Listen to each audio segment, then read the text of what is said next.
이 시간에 볼 하나님의 말씀은 우리 예레미야 8장 18절로 9장 1절까지 말씀 보도록 하겠습니다. 제가 가지고 있는 성경수로 구약 성경 1064면에 있습니다.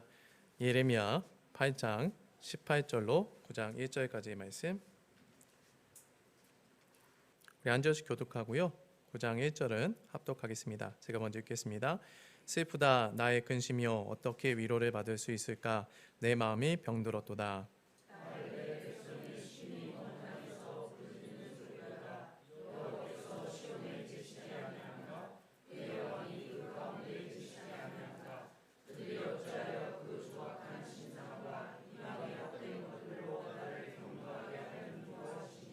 추수할 때가 지나고 여름이 다하였으나 우리는 구원을 얻지 못한다 하는도다.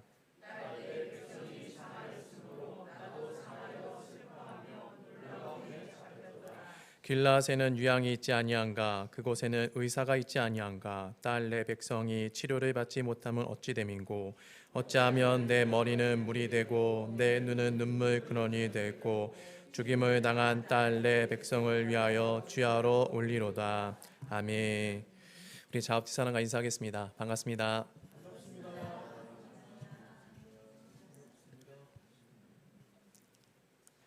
네, 이신전심.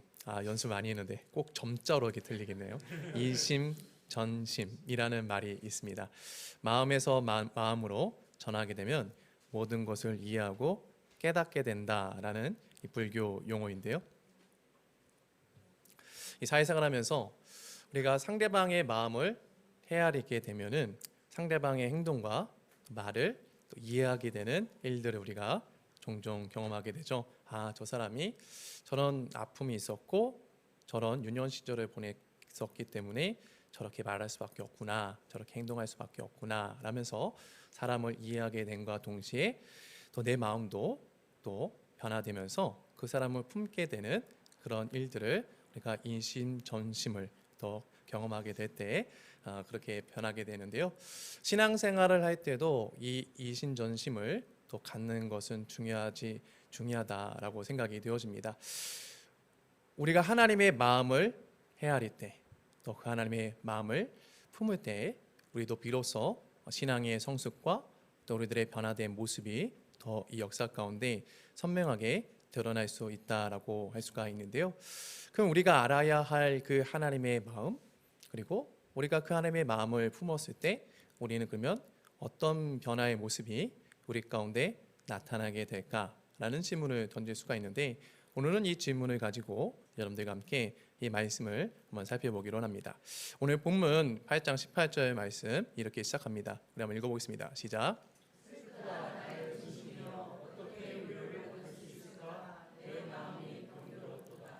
선지자가 지금 슬픔을 지금 표현해내고 있습니다.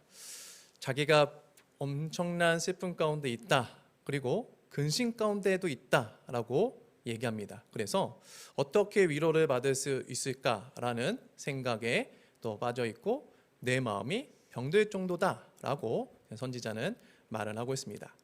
선지자는 어떤 슬픔 가운데 빠져 있을까요? 선지자는 이 개인적인 슬픔 가운데 빠져 있지는 않습니다. 또 개인의 어떤 문제가 해결되지 않아서 근심 가운데 있는 것도 아닙니다. 또한 그 하나님께 자신의 마음을 내려놓지 못해서 마음이 병든 것도 아닙니다.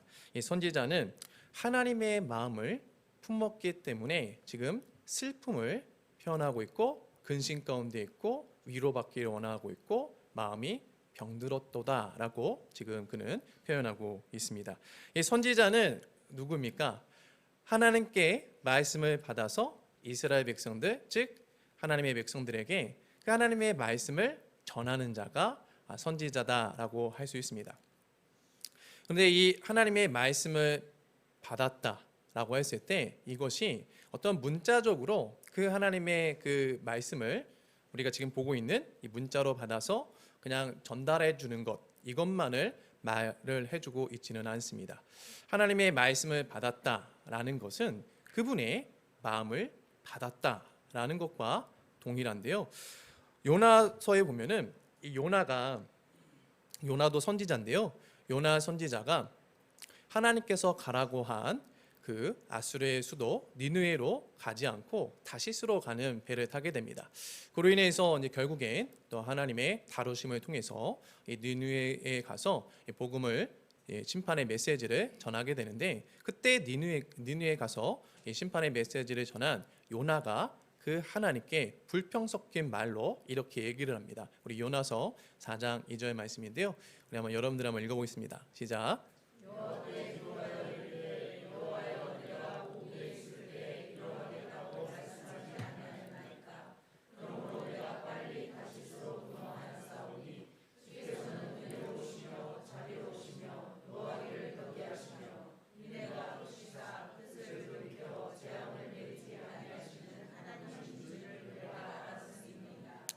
자, 요나 선지자는 하나님의 말씀을 받았습니다. 그 하나님의 받은 말씀이 니느웨가 머지않아서 이제 심판을 당하게 될 것이다 라는 그 하나님의 말씀을 받게 되죠.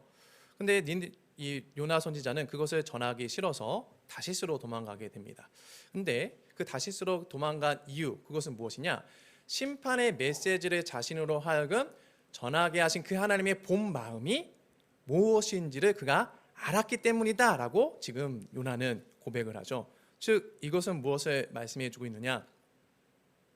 우리가 말씀을 받았다, 은혜를 받았다, 그 하나님의 말씀을 깨달았다라는 것은 단순히 문자적으로 어떠한 지식을 얻었다, 새로운 것을 알게 되었다라는 것에 그치지 않고 말씀을 통하여서 하나님의 마음이 비로소 나에게 와닿게 되었다, 내가 비로소 그 하나님의 마음을 품게 되었다라는 것을 뜻한다라는 것입니다. 예레미야가 말한 하나님의 그 마음, 예레미야가 오늘 본문에서 품은 그 하나님의 마음, 그것은 무엇입니까? 슬픔입니다. 여러분, 하나님이 슬퍼한다라는 것이 와 닿으십니까? 이해가 되십니까? 우리가 이제 내일부터 성경 통독을 또 기간을 갖는데 휴가 기간이라 많이 오지 않을까라는 생각을 하게 됩니다. 근데 원래 평소에 그렇게 많이 오시지는 않았어요. 그래서 휴가 기간이라 또 오실 수 있겠다라는 또 생각도 또 기대도 또 해보게 됩니다. 또 개인적으로 성경을 읽는 일에 또 힘듦과 또 어려움이 계신 분들은 이 성경 통독 기간을 이용하셔서 꼭 오셔서 하나님의 말씀을 읽었으면 좋겠는데요. 지난달에 7, 8월 이 묵상 본문이 디도서랑 이 예레미야서 그리고 시편인데 예레미야서가 굉장히 분량이 많습니다. 그래서 우리가 한번 예레미야서를 한번 읽어보자 해가지고 지난달에 예레미야서를 읽었는데, 예레미야서를 한참 이렇게 읽는데 한 성도님께서 저에게 이렇게 말씀하셨습니다. 목사님, 예레미야서 내용이 너무 무서워요. 하나님께서 계속 심판할 것이다, 멸망시킬 것이다 라고 말씀하시는 얘기를 들으니까 너무나도 두렵고 무섭네요 라고 말씀을 하셨습니다. 맞습니다. 여러분, 이 선지서에 기록되어진 그 하나님의 말씀을 보면요, 굉장히 무시무시한 그 하나님의 그 감정, 그 하나님의 그 경로, 그 하나님의 그 분노가 많이 표출되어 있고 기록이 되어 있습니다. 그래서 선지서를 읽다 보면은 정말 하나님은 무서우신 분이구나 라는 것을 우리가 느끼게 되는데요. 그런데 그 심판하시는 하나님의 그 모습 가운데 가뭄에 콩나듯이 중간중간에 그 하나님의 그 마음, 그 슬퍼하는 그 마음이 무엇인지에 대해서 우리에게 내비쳐 주시는 그런 말씀들, 구절들이 있습니다. 예레미야서에 보면은 24장 17절에 보면은 그런 하나님의 마음이 모습이 보여지고 있는데요. 우리 한번 읽어보겠습니다. 시작. 너는 이 말로 그들에게 이르라. 내 눈이 밤낮으로 그치지 아니하고 눈물을 흘리리니 이는 처녀딸 내 백성이 큰 파멸 중한 상처로 말미암아 망함이라. 자, 이 말씀은 하나님께서 북방 민족을 향하여서 하시는 말씀인데요. 예레미야서에 보면은 북방 민족, 북방 이방 민족이라는 표현들이 종종 나타나게 되는데, 하나님께서 이 남한국 유다 사람들을 다루실 때 북방 민족을 들어서 내가 너희들을 심판할 것이다 라고 말씀을 해주십니다. 여기서 말하는 이 북방 민족은 그 고대 이 아시리아, 성경에는 아수르 제국으로 나오는데요. 아시리아 아수르 제국이 아니라 그거는 북이스라엘 멸망시킨 나라고 바벨론 제국입니다. 아시리아가 바벨론 제국에 멸망이 되었는데 이 바벨론 제국에 의해서 멸망하게 될 것이다라는 것을 하나님께서 북방 민족이라는 그런 표현을 통해서 말씀해 주는데 이 말씀이 그 북방 민족을 향하여서 말씀하고 있는 겁니다. 뭐라고 말씀하고 있습니까? 너는 이 말로 그들에게 이르라 내 눈이 밤낮으로 죄송합니다. 제가 순서를 잘못했는데요. 자, 이 말씀은 무엇이냐면 예레미야 14장 17절에 너는 이 말로 그들에게 이르라 내 눈이 밤낮으로 그치지 아니하고 눈물을 흘리리니 이는 처녀딸 내 백성이 큰 파멸 중한 상처로 말미암아 망함이라. 즉 하나님의 그 마음, 그 슬퍼하는 그 마음을 지금 표현해 주고 있는데 어떻게 표현해 주고 있습니까? 내 눈이 밤낮으로 그치지 아니하고 눈물을 흘린다. 무엇 때문에요? 내 처녀딸 이스라엘 백성이 죄로 인해서 큰 파멸과 중한 상처로 말미암아 큰 슬픔 가운데 내가 있다라는 것을 지금 하나님께서 지금 말씀해 주고 있습니다. 여러분 이런 것들을 보게 될 때 과연 하나님께서 우리를 향한 그 마음이 그 진심이 무엇일까라고 우리가 질문을 던질 수가 있습니다. 분명히 하나님께서는 예레미야서에 보면은 심판을 하겠다라고 하는 것도 말씀해 주고 있고 또한 이렇게 슬픔을 내가 너희에게 갖고 있다라고도 말씀해 주고 있는데 그러면 심판하겠다는 그 하나님의 마음이 진심일까요? 아니면 슬픔을 가지고 있는 것이 하나님의 진심일까요?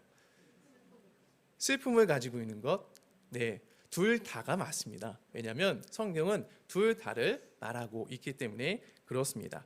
하나님께서는 반드시 이 죄를 심판하시지만 심판자 하나님은 죄인들이 심판을 받기를 원하지 않기 때문에 그들을 향해서 그 멸망 가운데 있는 자들을 봤을 때 슬퍼하는 마음도 동일하게 품고 계시죠. 다만 그 자기 백성을 사랑하여 긍휼히 여기는 하나님의 마음이 이 심판을 절제하게 하시는데 예레미야 5장 10절에 이런 하나님에 대해서 이렇게 말씀해 줍니다. 제가 아까 이걸 말하려다가 제가 순서가 지금 바뀌었습니다. 우리 한번 읽어보겠습니다. 시작. 너희는 그 성벽에 올라가 무너뜨리되 다 무너뜨리지 말고 그 가지만 꺾어버리라. 여호와의 것이 아님이니라. 북방민족 제가 아까 말씀드렸죠. 북방민족을 향하여서 지금 얘기합니다. 근데 어떻게 말씀하고 있습니까? 그 성벽에 올라가 무너뜨리라. 즉 예루살렘 성벽을 말하거든요. 또 이어서 보는 말씀 가운데 시온이라는 편이 나오는데 이것은 예루살렘 성전 즉 성벽이 있는 성이 있는 산을 말하고 있습니다. 즉 그 성벽에 올라가서 무너뜨리라라고 북방 민족들을 향해서 예루살렘 백성들을 향하여 남유다 백성들의 심판이 엄청나게 임하게 될 것이다라고 말씀하고 있는데 무너뜨리지만 어떻게 하라고 합니까? 다 무너뜨리지 말라라고 하십니다. 그리고 가지만 꺾고 본 나무는 그대로 남겨두라라고 말씀해주고 있는 것이죠. 여기에 보면 하나님의 심판의 모습이 나오고 있지만 그 심판 가운데서도 자기 백성을 완전히 멸하지 아니하시는 그 하나님의 절제되어지는 그 모습이 동일하게 표현되고 있음을 우리는 볼 수가 있는 것이죠. 예레미야가 하나님의 마음을 알았다라는 것은 이 하나님의 마음을 알았다라는 것입니다. 단순히 그냥 자기 백성이 망하지 않기만을 원하는 그 하나님의 그 슬픈 마음을 안 것이 아니라 그들의 죄를 반드시 다루시고 심판하고자 하시는 그 하나님의 마음도 그는 알았다라는 것입니다. 그런데 그 하나님의 사랑의 그 성품의 마음이 자기 백성을 불쌍히 여기시는 그 하나님의 그 마음이 그들을 슬퍼하고 있다라는 것을 그는 알았다라는 것입니다. 그러다 보니까 돌아오지 아니하는 그 이스라엘 백성들을 향한 그 하나님의 애끓는 그 마음이 그 선지자 예레미야에게도 품게 되었다라는 것이죠. 근데 이 마음을 누구도 품어야만 했습니까? 이스라엘 백성들도 알아야 했고 그 마음을 품었어야만 했다라는 것이죠. 그런데 예레미야 당시 사람들은요, 예레미야를 통해서 전달되어진 그 하나님의 마음이 들려졌음에도 불구하고 그 하나님의 마음을 품지를 못했습니다. 그러다 보니까 어떠한 연약한 모습들이 그들에게 나타나기 시작했냐면 예레미야 8장 7절에 보면은 예레미야는 학의 예를 들면서 이렇게 말합니다. 우리 한번 읽어보겠습니다. 시작.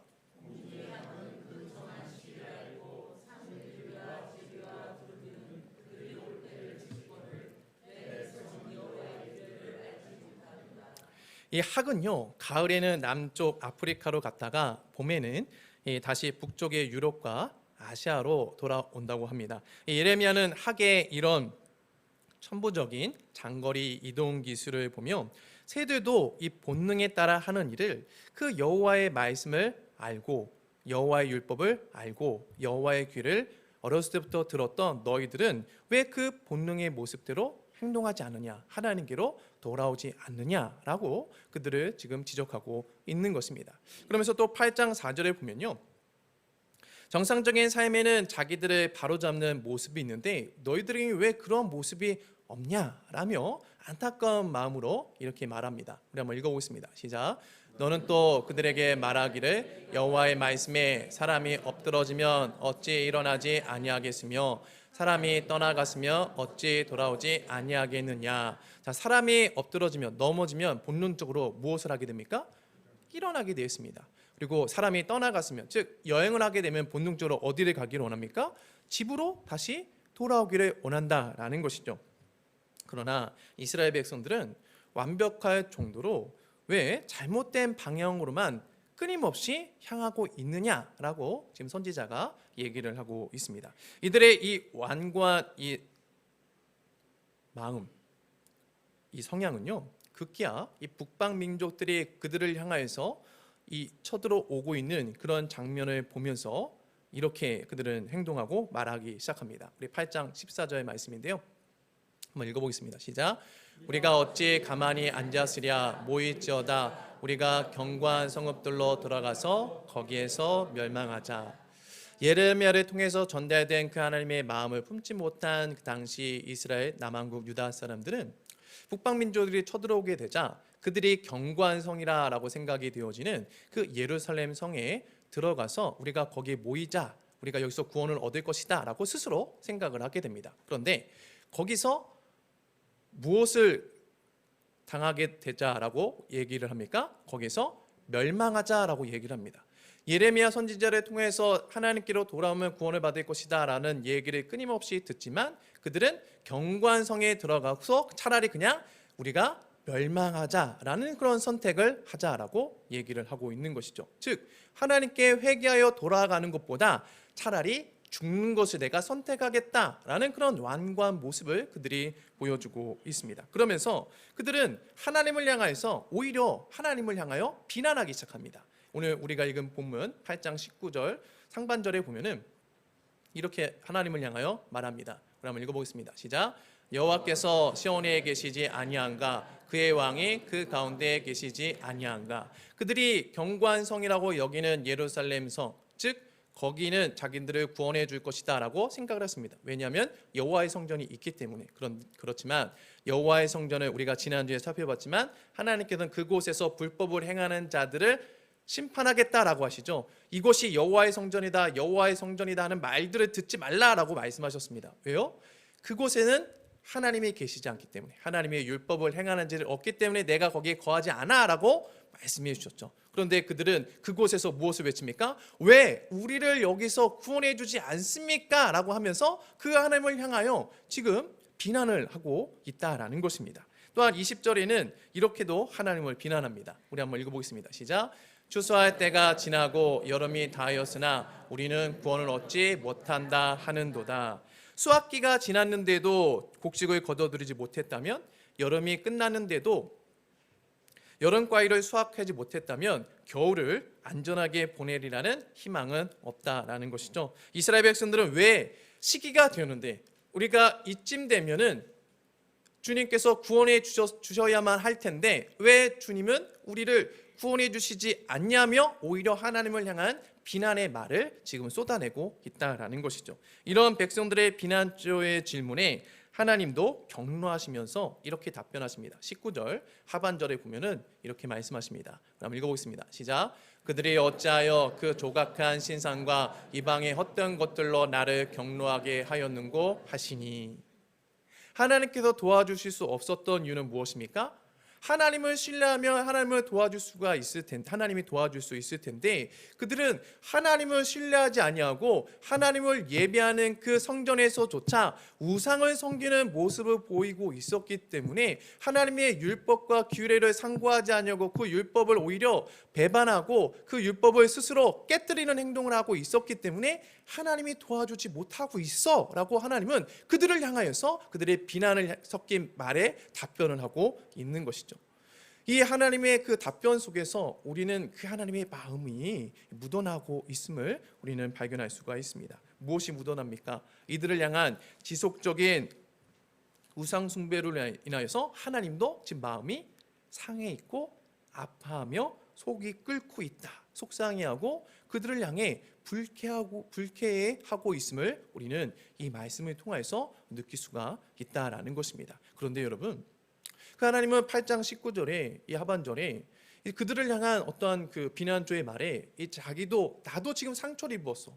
내가 그렇게 너희들을 찾아갔고 너희들을 도와주고 싶지만 너희들이 나를 찾지 않았기 때문에 나도 도와주고 싶은데 도와주지 못해. 나도 답답해 라는 그런 말씀을 내비치면서 오히려 그들을 향한 애끓는 마음, 또 그들을 불쌍히 여기는 마음, 그들을 사랑하는 마음으로 그들을 좀 부르고 계시는데요. 오늘 보면 우리가 읽은 말씀 가운데 19절과 21절과 22절에 보면은 그 하나님의 또한 다른 마음이 또 이렇게 표현이 되고 있습니다. 딸 내 백성이 심히 먼 땅에서 부르짖는 소리로다. 딸 내 백성이 상하였다. 딸 내 백성이 치료를 받지 못하였다.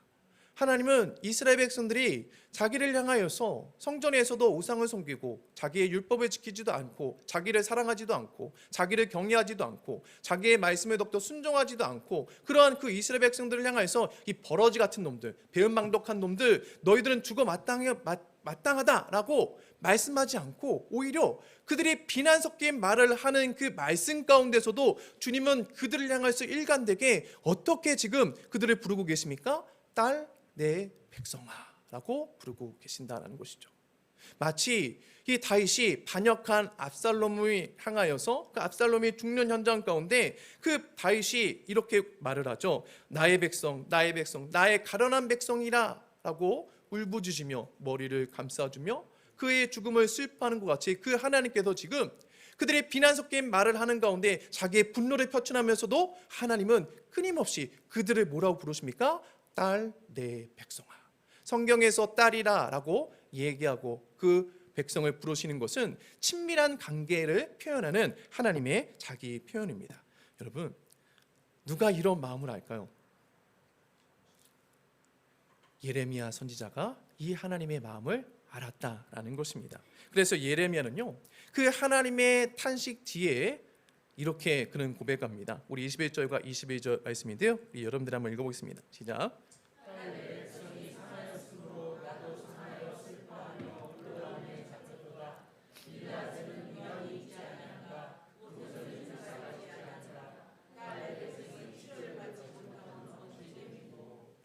하나님이 이스라엘 백성들을 향하여 딸 내 백성이라 부르듯이 지금 예레미야도 이스라엘 백성들을 향하여 딸 내 백성이다 라고 부르고 있습니다. 즉 하나님의 마음과 자기를 묻고 있습니다.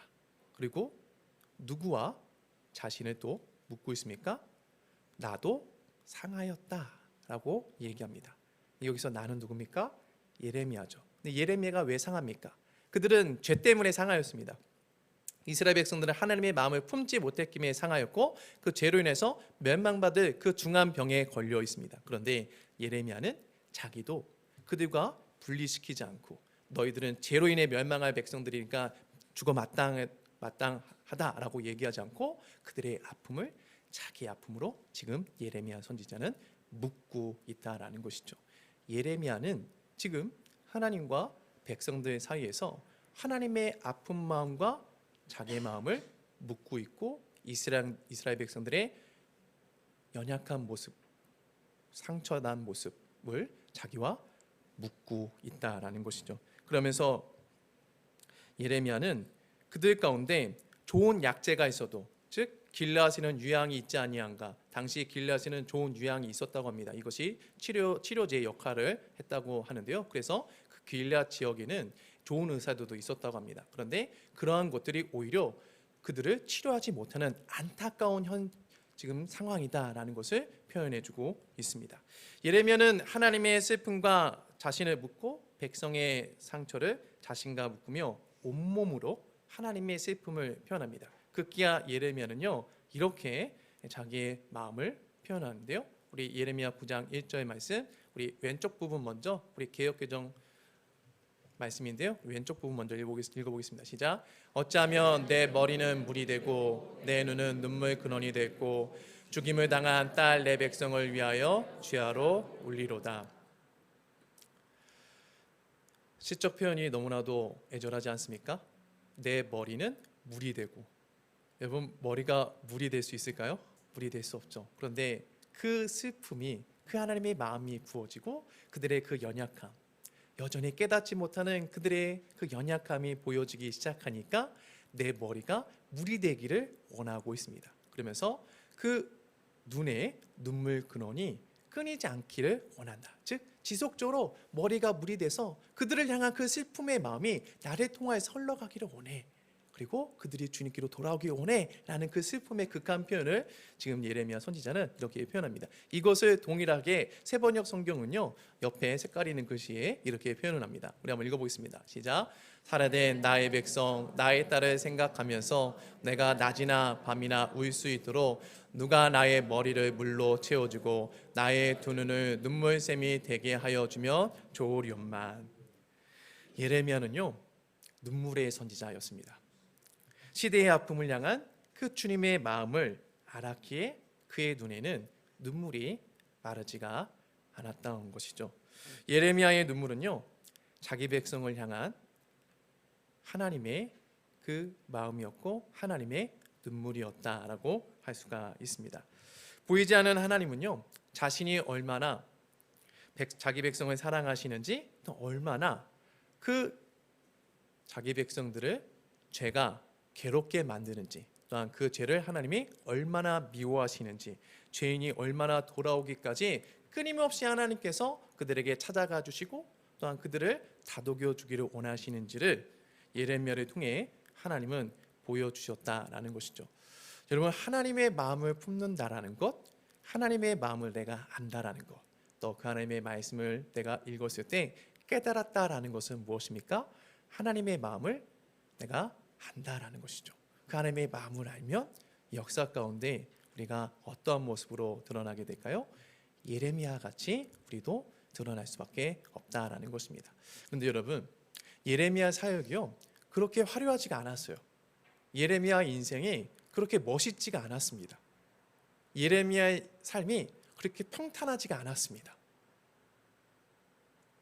11장에 보면요 예레미야가요 죽을 위험에 처하게 되는데요. 누구에서 죽을 위험에 처하게 되냐면은 아나돗 사람들에 의해서 죽을 위험에 처하게 됩니다. 근데 여러분 그 아나돗 사람들 우리가 살펴보았지만 첫째 날 첫 번째 주 이 예레미야를 다루는 첫 번째 주 주일날 살펴보았지만 아나돗 사람들은 누구입니까? 파면당한 대사장 가문들이 모여 있는 곳이죠. 즉 예레미야 고향 사람들입니다. 친인척들이죠. 근데 그 친인척들이 예레미야를 죽이려는 계획을 세우게 됩니다.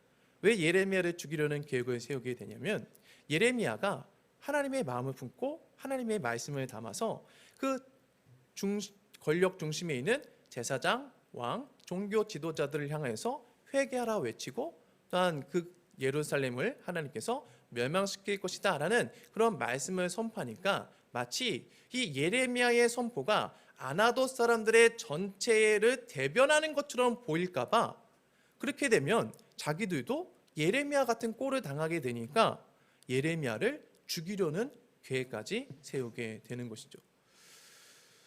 예레미야는 마치 요셉의 형들에게 버림을 받은 것 같이 자기 고향 사람, 특히 자기 가족들에게, 친인척들에게 살해 위협까지 당하는 그런 인생을 살게 되었습니다. 또한 예레미야의 사역 가운데 그를 통하여서 변화된 사람은 한 사람도 없었습니다.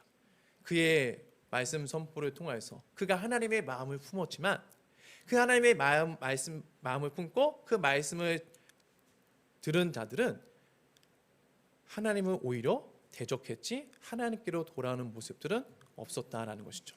결국 예레미야 예언대로 이스라엘 백성들은 이 예레미야서 끝에 보면은 멸망하고 바벨론으로 끌려가게 됩니다. 예레미야는 그것을 끝까지 보게 되죠. 그리고 그 남은 유다 백성들로 인하여서 예레미야는 예루살렘에 머물지 못하고 결국엔 이집트로 다시 끌려가게 되는데, 그 이집트로 끌려가서 자기를 끌고 온 사람들을 향하여 지속적으로 하나님의 말씀을 또 선포하게 됩니다. 그런데 예레미야를 그들이 어떻게 대우하게 되었냐? 돌로 쳐서 죽이게 됩니다. 이유는 무엇이냐? 하나님의 말씀을 선포했다라는 이유로 돌로 쳐서 죽게 되죠. 예레미야서는요, 그 당시에 유일하게 하나님의 마음을 품은 자는 예레미야 한 사람이었다라고 얘기해 줍니다. 그래서 이 예레미야를 보게 되면요, 우리는 누구의 모습이 보이기 시작하냐면 예수님의 모습이 보이기 시작합니다. 예수님도 자기 땅에 왔지만 자기 백성이 예수님을 알아보지 못했죠. 영접하지도 아니었습니다. 예수님께서 끊임없이 그들에게 하나님의 복음의 말씀을 선포하셨지만 그들은 그 예수님이 살아생전에 예수님께로 돌아오지 않았습니다. 오히려 예수님의 제자들 가운데 베드로는 예수님을 모른다라고 3번이나 부인했고, 가룟 유다는 은산십에 예수님을 팔아 넘기기도 했습니다. 심지어 예수님이 예루살렘에 입성할 때 호산나 호산나 다윗의 자손이여 우리를 구원하소서라고 외치던 무리들은 일주일이 끝나갈 무렵에 예수님을 향해서 십자가에 못 박으라라고 예수님을 향하여 외쳤습니다. 그럼에도 불구하고 하나님의 마음을 품었던 예수님은 어떤 모습을 우리에게 보여주셨습니까? 십자가에 자신을 내어주셨습니다. 왜 예수님은 자신을 십자가에 내어주셨습니까? 하나님의 마음이 거기에 있기 때문에 십자가에 자신을 내어주셨다라는 것입니다. 그리고 찢기며 죽으셨죠. 왜 그렇습니까? 하나님의 마음을 알았기 때문에 그렇습니다. 예레미야 같이 그렇게 멋진 인생을 살지 않고 짧은 인생을 살았지만 성경은 그 누구보다도 예수님이 하나님의 마음을 이 땅에 드러냈다라고 우리에게 표현해주고 있는 것이죠. 성경은 누가 이 마음을 알아서 주님의 말씀을 가르치겠느냐라고 우리에게 질문을 합니다. 그때 성경은 이어서 이렇게 말씀하죠. 우리가 그리스도의 마음을 가진 자들이니라 라고 말이죠. 여러분, 예수의 영이 임한 저와 여러분의 마음 가운데 이 주님의 마음이 있는 줄로 압니다. 그 하나님의 마음을 우리가 품었습니다. 얼마나 우리를 사랑하시고 또 얼마나 그 죄를 하나님께서는 미워하고 계시는지, 그리고 그 죄 가운데 얼마나 우리가 멸망받지 않기를 원하시는지 그 주님은 우리에게 그 마음을 부어주셨습니다. 저와 여러분 가운데 있는 마음은 남을 미워하는 마음이 아니고 남을 탓하는 마음이 아니고 남을 삿대질하는 마음도 아니고 남을 평가절하하는 마음도 아닙니다. 언제나 자기 백성을 끝까지 참아주시고 사랑해주시고 그들을 이끌기를 원하시는 그 주님의 마음이 저와 여러분 가운데 있는 본심입니다. 네, 여러분, 이 마음을 품는 것이 매력으로 다가오십니까? 그렇진 않죠. 그렇진 않습니다. 부인하고 싶죠. 나는 그 마음이 아닌 것 같은데요, 주님. 그런데 여러분, 우리 안에 계신 성령 하나님은요, 아니야, 그 마음이 너의 본 마음이야 라고 우리에게 말씀해주고 있다라는 것이죠. 화려하지 않지만 우리의 믿음의 선진들은요, 내가 이 마음을 품었다, 이 마음을 주님께서 나에게 부어주셨다, 이 하나만으로도 그들은 죽임당하는 어린 양과 같이 이 세상에서 멸시를 당하고 놀림을 당하고 또한 손가락질을 당하는 인생을 살았습니다. 그럼에도 불구하고 우리의 믿음의 선진들은요, 부끄러워하지를 않았습니다. 왜요? 주님의 마음을 내가 알았기 때문에. 유한한 인간이 영원한 그 하나님의 마음이 무엇인지를 알았기 때문에 그들은 부끄러워하지를 않았습니다. 오히려 내가 그 영원한 그 하나님의 영광을 위하여서 내가 살아갈 수 있다는 그 사실 하나만으로도 이 땅 가운데 있는 역경이나 아픔을 등이 이겨낼 수가 있었던 것이죠. 고린도후서 4장 16절에서 18절은요 우리에게 이렇게 말씀해 줍니다. 우리 한번 읽어볼까요? 시작. 그러므로 우리가 낙심하지 아니하노니 우리의 겉사람은 낡아지나 우리의 속사람은 날로 새로워지도다. 우리가 잠시 받는 환난에 경한 것이 지극히 크고 영원한 영광에 중한 것을 우리에게 이루게 함이니 우리가 주목하는 것은 보이는 것이 아니요 보이지 않는 것이니 보이는 것은 잠깐이요 보이지 않는 것은 영원합니다. 아멘. 우리가 하나님의 마음을 품게 되면 우리의 겉사람은 후패하게 되고 낡아지게 될 것입니다. 낙심하는 일도 많이 생기게 되겠죠. 세상 사람들이 나를 알아주지 않는 것 때문에 내 겉사람이 더욱더 천박해지는 것을 우리가 경험하게 될 것입니다. 그러나 그런 상황 가운데 우리의 속사람은 어떻게 됩니까? 날로 새로워지게 됩니다. 하나님의 마음이 내 삶 가운데, 내 역사 가운데, 내 인생 가운데 비로소 나타내어지는 그 진리의 영광 가운데 내 속사람이 날마다 새로워지는 것을 경험하게 되는 것이죠. 그래서 영원한 영광에 중한 것을 내가 이루기 원하는 그런 존재로 내가 세움받는 것으로 인해서 기뻐하고 오히려 영원한 것, 보이지 아니한 잠깐 있는 이 세상의 영광이 아닌 그 영원한 영광을 위하여 부름받았다는 것으로 인해서 우리의 속사람은 날로 새로워지게 됨을 경험하게 될 것입니다.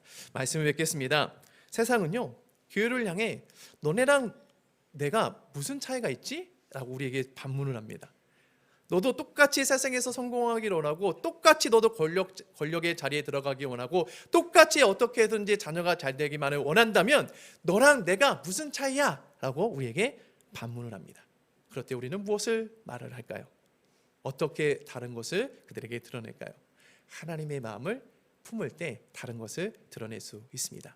바라기는 이 한 주간에도 내가 그 하나님의 마음을 품은 자라는 사실을 잊지 말고 그 하나님의 마음으로 이 세상 가운데 그 하나님의 마음을 드러내심으로 인해서 세상과 확연하게 구별된 복된 인생을 살아가는 저와 여러분이 되기를 주님의 이름으로 축원합니다.